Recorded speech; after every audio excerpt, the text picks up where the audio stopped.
You brought the faith thing up throughout the entire, I guess it makes us uncomfortable sometimes when we're open with our faith here in America because we don't ultimately day to day feel like we need any kind of faith. Okay, and that's nice, and we have a separation of church and state.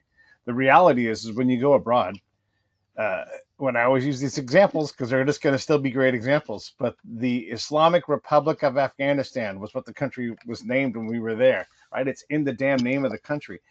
On the Iraqi flag to this day, Allah Akbar, right? So when we go and we don't respect the need for religion in a lot of these places, and Pete would say, the closer you are to survival, the more important God becomes because you need every advantage and you certainly don't need any disadvantages. And so religion becomes very, very, very important.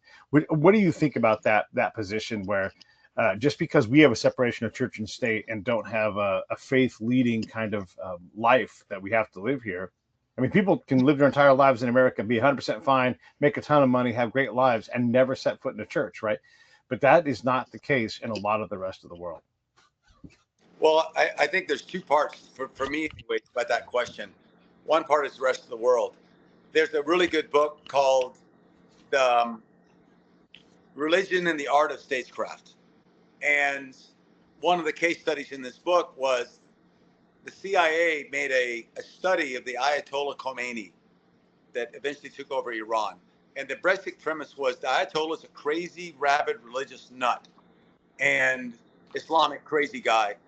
There's going to be always populations of crazy religious nuts, but they're going to be small. That's just normal. So don't worry about them. Well, they underestimated him.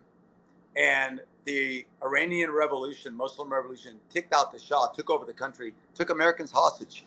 And the U.S. was not prepared for it because we thought they're crazy. They weren't crazy. They believed in this. Now, whether they're right or wrong is a whole other issue. But they believed in God. They really believed. And Right.